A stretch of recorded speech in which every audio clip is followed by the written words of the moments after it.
اور جب اس کے لیے وقت کا تصور صرف رکھیں گے، وہ وقت جو گزرتا ہے، جس میں مرور ہے، جس میں ماضی، حال اور مستقبل کی تقسیم ہے، تو وہ وقت جو ہے سیریل ٹائم جسے کہا جاتا ہے انگریزی میں، زمانے جاری یہ عربی میں کہیں گے، یہ ہے عصر، گزرنے والا زمانہ، وہ زمانہ جو اس وقت حال ہے۔ ایک لمحہ ہے حال، اگلے لمحے وہ ماضی ہو گیا، اور اس سے پہلے لمحے وہ مستقبل تھا۔ ہر لمحہ جو ہے وہ گزر رہا ہے کہ میں اپنی تسبیح روز و شب کا شمار کرتا ہوں دانا دانا۔ یہ زمانہ جو ہے گزرتا ہے ماضی، حال اور مستقبل میں، اس کو کہتے ہیں عصر۔ اسی لیے اب اس کا ترجمہ کیا ہوگا؟ تیزی سے گزرنے والا زمانہ گواہ ہے۔ یہ زمانہ گزر رہا ہے، یہ تمہیں اپنی غفلت میں ٹھہرا ہوا نظر آ رہا ہے۔ ہوشیار ہو جاؤ، یہ زمانہ تیزی سے گزر رہا ہے۔ دل کی ہر دھڑکن کے ساتھ تم اپنی قبر سے قریب تر ہوتے چلے جا رہے ہو۔ یہ چونکانے کا انداز ہے، یہ زمانہ جو تیزی سے گزر رہا ہے۔ یہ دیکھیے، ایک شعر بچپن میں ہم نے پڑھا تھا، اس وقت اس کی کیفیت آپ پر طاری ہوگی۔ غافل تجھے گھڑیال یہ دیتا ہے منادی، گردوں نے گھڑی عمر کی ایک اور گھٹا دی۔ Every minute which is passing, it is bringing you nearer to your grave۔ ہم نے اپنے میٹرک کے زمانے میں ایک انگریزی کی نظم پڑھی تھی، سام آف لائف۔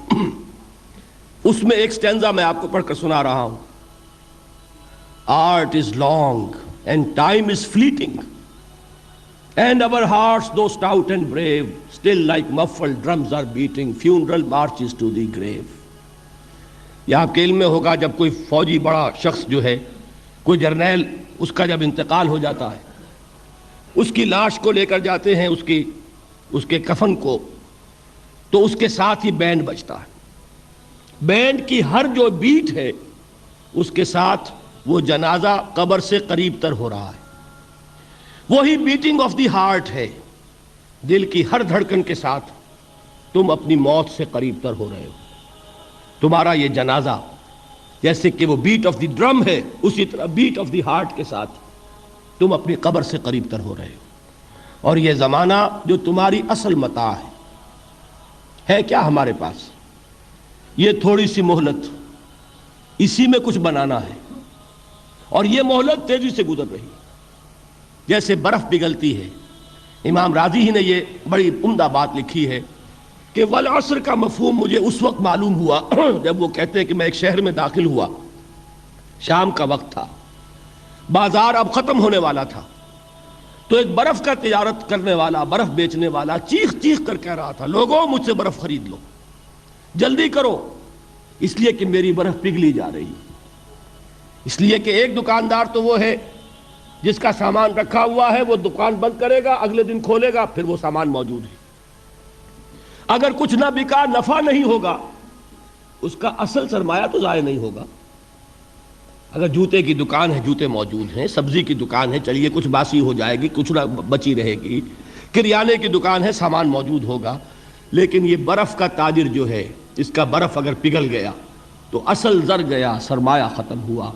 انسان کی مثال اس برف کے تاجر کی سی ہے کہ ہر لمحہ وہ برف پگھل رہا ہے، وقت ختم ہو رہا ہے، اور انسان اپنی منزل سے قریب تر ہو رہا ہے۔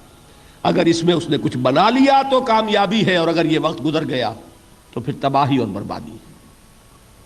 یہ ہے انداز تیزی سے گزرنے والا زمانہ۔ غافل تجھے گھڑیال یہ دیتا ہے منادی، گردوں نے گھڑی عمر کی ایک اور گھٹا دی۔ اب آگے آئیے، ان الانسان لفی خسر۔ الانسان، یہ لام اس کو کہتے ہیں لام تعریف، اور اس میں بہت سے مفہوم پیدا ہوتے ہیں، اس وقت مجھے زیادہ تفصیل میں نہیں جانا۔ یہاں مراد ہے تمام انسان، یہ لام حصر ہے۔ انا تاکید کے لیے آتا ہے، ان الانسان، یقیناً تمام انسان، لفی خسر، خسارے میں۔ لام پھر تاکید کے لیے ہے۔ اب یہ میں جن لوگوں کو عربی گرامر سے کوئی تھوڑا سا شغف ہے ان کے لیے عرض کر رہا ہوں، ایک آیت بھی معجزہ ہے قرآن کا۔ عربی زبان میں کسی چیز پر زور دینے کے لیے جتنے اسلوب ممکن ہیں وہ سب کے سب اس میں جمع کر لیے. انا تاکید کے لیے، لام حصر تاکید کے لیے، پھر لا لفی خسر، لام پھر تاکید کے لیے، خسر نکرہ آتا ہے یہ بھی تاکید کے لیے، جملہ اسمیہ تاکید کے لیے. جتنے بھی امکانات ہیں عربی زبان میں زور دینے کی کسی چیز پر، وہ سب کے سب اس ایک جملے میں جمع کر دیے گئے. ان الانسان لفی خسر.